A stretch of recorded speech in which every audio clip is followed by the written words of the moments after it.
16ರಿಂದ 23 add ಮಾಡ್ತೀನಿ. 16 to 23 age ಅಲ್ಲಿ ನೀವು ಕರೆಕ್ಟ್ ನಿಮ್ ಲೈಫ್ ಅನ್ನು ಬಳಸ್ಕೊಂಡ್ರಿ ಅಂದ್ರೆ ನೀವು ಯಾವ ಎತ್ತರಕ್ಕೆ ಹೋಗ್ತೀರಾ ಅಂತ ನೀವು ಇಮ್ಯಾಜಿನ್ ಮಾಡೋಕ್ಕಾಗಲ್ಲ, ಅಷ್ಟು ಎತ್ತರಕ್ಕೆ ಹೋಗ್ತೀರಾ. ಅದಕ್ಕೆ ಬೇಕಾದ ಕೆಲವು ಟೂಲ್ಸ್ ಗಳನ್ನ ನಿಮ್ ಜೊತೆ ಶೇರ್ ಮಾಡ್ತೀನಿ. ನಂಬರ್ 1 ಟೂಲ್ಸ್ ಈಸ್, ಇಲ್ಲೊಂದು ವಿಚಿತ್ರವನ್ನು ತೋರಿಸ್ತಾ ಇದ್ದೀನಿ. ಎಲ್ಲ ಸೈನ್ಸ್ ಓದಿದ್ದೀರಾ. ಇದು ವರ್ಟಬ್ರೇಟ್ಸ್ ಅಂತ ಕರಿತೀವಿ, ಕಶೇರುಕಗಳು ಅಂತ ಕರಿತೀವಿ. ಮನುಷ್ಯನಿಗೂ ಬೆನ್ಮೂಳೆ ಇದೆ, ಒಂದು ಹಸುವಿಗೂ ಬೆನ್ಮೂಳೆ ಇದೆ, ನಾಯಿಗೂ ಬೆನ್ಮೂಳೆ ಇದೆ, ಬೆಕ್ಕು ಇರ್ಬೋದು, ಏನೋ ಒಂದು ಪ್ರಾಣಿ. ಆ ಪ್ರಾಣಿಗೂ ಬೆನ್ಮೂಳೆ ಇದೆ, ಮನುಷ್ಯನಿಗೂ ಬೆನ್ಮೂಳೆ ಇದೆ, ಏನು ಡಿಫ್ರೆನ್ಸ್ ಇಲ್ಲ. ಅದಕ್ಕೂ ಬೆನ್ಮೂಳೆ ಇದೆ, ಅದಕ್ಕೂ ಬ್ರೈನ್ ಇದೆ. ಕಾಣ್ತಾ ಇದೆಯಲ್ಲ, ದೇರ್ ಇಸ್ ನೋ ಡಿಫ್ರೆನ್ಸ್. ಮನುಷ್ಯನಿಗೂ ಬೆನ್ಮೂಳೆ ಇದೆ, ಪ್ರಾಣಿಗೂ ಬೆನ್ಮೂಳೆ ಇದೆ, ಮನುಷ್ಯನಿಗೂ ಬ್ರೈನ್ ಇದೆ, ಅದಕ್ಕೂ ಬ್ರೈನ್ ಇದೆ. But what is the difference? Mahesh masala sir ಹೇಳಿದ್ರು, ಹುಲಿ ಏನು ಸಾವಿರಾರು ವರ್ಷದಿಂದ ಹೆಂಗ್ ಬೇಟೆ ಆಡ್ತಾ ಇತ್ತು, ಇವತ್ತು ಕೂಡ ನಾವು ಫಾರೆಸ್ಟ್ ಹೋದ್ರೆ ಅದೇ ತರ ಬೇಟೆ ಆಡ್ತಾ ಇದೆ.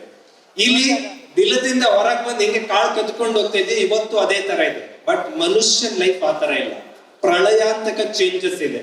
Look here, this is called evolution. ಮನುಷ್ಯ ವೃತ್ತಿ ಹೊಂದಿದ ಬಗೆ, ಒಂದು ಅಮೀಬಾದಿಂದ ಹಿಡಿದು ನೀವು ಮಂಗನಿಂದ ಮಾನವ ಓದ್ತೀರಾ, ಅದಕ್ಕಿಂತ ಸ್ವಲ್ಪ ಹಿಂದಕ್ಕೆ ತಗೊಂಡೋಗಿದ್ದೀನಿ ನಾನು. ಅಮೀಬಾದಿಂದ ಹೇಗೆ ಮೀನಾಯ್ತು, ಮೀನಿಂದ ಹೇಗೆ ಸಣ್ಣ ಒಂದು ಪ್ರಾಣಿ ಆಯ್ತು, ಪ್ರಾಣಿಯಿಂದ ಹೇಗೆ ಅದು ಮಂಗದ ಸ್ವರೂಪ ಪಡೀತು, ಮಂಗದ ಸ್ವರೂಪದಿಂದ ಮಾನವ ಹೆಂಗಾಯ್ತು. ಇಲ್ಲಿ ನೀವೇನು ಅಬ್ಸರ್ವ್ ಮಾಡ್ತಿದ್ದೀರಾ, ಮಂಗನಿಂದ ಮಾನವ ಆದ ಅಂತ ಅಬ್ಸರ್ವ್ ಮಾಡ್ತಾ ಇದೀರಿ. ಬಟ್ ಇದ್ರ ಆಚೆ ಒಂದು ಅಬ್ಸರ್ವೇಷನ್ ಅನ್ನ ನಮ್ಮ ಸೈನ್ಸ್ ಬುಕ್ ಗಳಲ್ಲಿ ಹೇಳಲ್ಲ. ವಾಟ್ ಈಸ್ ದಟ್ ಅಬ್ಸರ್ವೇಷನ್ ಅಂದ್ರೆ, ದಿಸ್ ಇಸ್ ದ ಅಬ್ಸರ್ವೇಷನ್.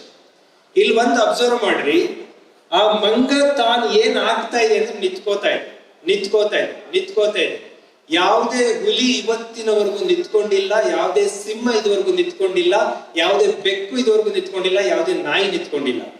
ಅಂದ್ರೆ ಬೆನ್ನು ಮೂಳೆ ಇರುವಂತ ಎಲ್ಲಾ ಪ್ರಾಣಿಗಳು ಹಾರಿಜಾಂಟಲ್ ಲೈನ್ ಹಿಂಗ್ ಇಟ್ಕೊಂಡಿದಾವೆ ತಮ್ಮ ಬೆನ್ನು ಮೂಳೆನ. ಬಟ್ ಏಕೈಕ ಪ್ರಾಣಿ ಈ ಮೂಳೆನ ತಿರುಗಿಸಿ ಹಿಂಗ್ ತಂದ್ಕೊಂಡು ಇಟ್ಕೊಂಡಿದೆ. ಯಾವ ಪ್ರಾಣಿ ಅದು? ಈಗ ನಿಮ್ಮ ಹಾರಿಜಾಂಟಲ್ ಬೆನ್ನಿನ ಮೂಳೆ ಹಿಂಗಿದೆ ಈಗ ದಿಸ್ ಟೈಪ್ ಇದೆ, ಈಗಷ್ಟೇ ಹಿಂಗಿದೆ. ಇದು ಮನೆಗೆ ಹೊತ್ಕೊಳ್ಳಿ ಹೆಂಗಾಗುತ್ತೆ ಅದೀಗ, ಮತ್ತೆ ಹಿಂಗ್ ಮಾಡ್ತಾ ಇದ್ದೀರಾ. ನಾನು ಅದನ್ನೇ ಹೇಳಕ್ ಹೊರಟಿರೋದು, ಬೆನ್ನು ಮೂಳೆ ನಾವು ಹಿಂಗ್ ಮಾಡ್ಕೊಂಡಿದೀವಿ ಅಂದ್ಮೇಲೆ ಹಿಂಗಿರೋ ಸಮಯವನ್ನ ಹೆಚ್ಚು ಮಾಡ್ಕೋಬೇಕು. ಅಟ್ಲೀಸ್ಟ್ 16ರಿಂದ 18 ಗಂಟೆಗಳ ಕಾಲ ಬೆನ್ನು ಮೂಳೆ ಹಿಂಗ್ ಇಟ್ಕೊಂಡಿದ್ರೆ ನಿಮ್ಮ ಉತ್ತುಂಗ ಇನ್ನು ಎತ್ತರಕ್ಕೆ ಹೋಗ್ತಾ ಹೋಗುತ್ತೆ.